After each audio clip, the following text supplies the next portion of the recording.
L'altro giorno mi è capitato di vedere vicino proprio a casa mia una gabbia di dimensione di circa 1 metro per 1 metro con delle gazze dentro. Sopra a questa gabbia è stato posto un vetro trasparente. Mi sono informato quindi del caso dalla competente vigilanza discriminatoria e ho scoperto che in provincia di Pordenone si stava attuando un'attività di prelievo di gazze e non solo ma anche di cornacchie e di ghiandaie, tutti animali appunto ritenuti nocivi in quanto dannosi per l'agricoltura e per le coltivazioni, in particolare per gli ortaggi. Con questa scusa, ogni anno, soprattutto in Friuli Venezia Giulia, vengono sterminati migliaia e migliaia di animali. La cosa è veramente insidiosa e brutale, perché discrimina e viene attuata questa mattanza di animali del tutto innocui, come sono appunto questi animali che si possono racchiudere nell'insieme dei corvidi, perché vengono ritenuti nocivi, o ancora peggio, l'aggettivo che veramente fa sussultare chi ha un minimo di sensibilità animalista è la dicitura opportunisti, perché l'uomo invece probabilmente non lo è. In realtà un minimo di competenza comportamentale sugli animali e di conoscenze scientifiche farebbero chiarezza e sarebbe facilmente spiegabile che questi tipi di animali in realtà si nutrono quasi sempre di cadaveri di animali già morti. Ognuno di noi può vedere facilmente delle gazze ai bordi di una strada. Sta semplicemente aspettando che la macchina passi per finire, appunto per ripulire il cadavere del piccolo topolino o di altro animale che purtroppo è rimasto ucciso sulla strada. Si nutrono, ovviamente vanno anche dove c'è del cibo, quindi dopo un mercato sarà più facile vedere delle cornacchie grigie. Animale particolarmente proprio ucciso in questi mesi, addirittura a Pordenone, nella provincia di Pordenone, è previsto un periodo di allottimento di 3.000 esemplari.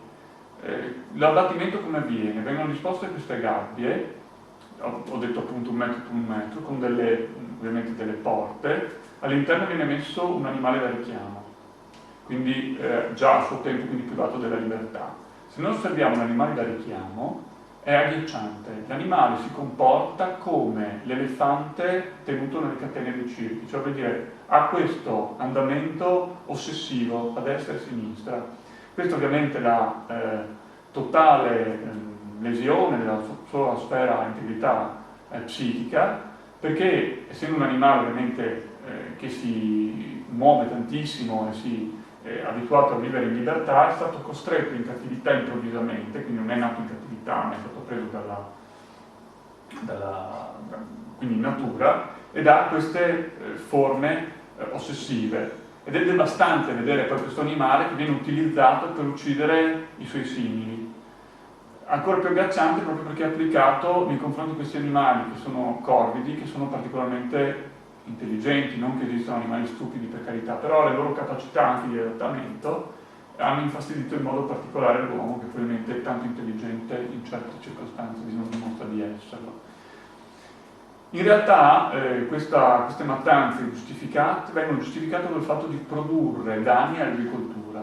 Vengono attuate in questo periodo in cui in realtà il mais non è ancora pronto, sicuramente non possono essere recati danni di questo tipo e ancora meno danni possono essere recati agli orti.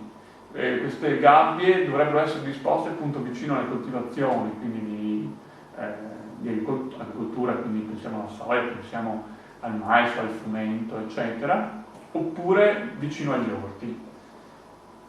La legge ci ricorda che questo tipo di attività può essere fatto solo quando non esistono altri metodi per eliminare il problema. Basterebbero dei semplici spaventapasseri magari un po' più diciamo evoluti, come esistono ora, oppure delle emissioni sonore, per evitare la mattanza di migliaia e migliaia di uccelli. Ancora, gli animali come vengono soppressi? La legge ci ricorda che in casi analoghi, cioè quando in qualche modo è necessario, anche se molto spesso non è mai, perché la natura regola i propri numeri in base al cibo che c'è, procedere degli abbattimenti, questo deve essere fatto con dei metodi eutanasici. Questo in realtà non avviene perché colui che detiene la gabbia, che sono appunto dei cacciatori in qualche modo abilitati, uccide l'animale semplicemente contorcendogli il collo, con la disarticolazione del collo, tirandogli il collo. Questa non è sicuramente una pratica eutanasica. Pratica eutanasica significa usare del gas, usare degli altri prodotti che provocano prima l'assopimento e poi eventualmente la soppressione dell'animale. Ma questa è una cosa assurda.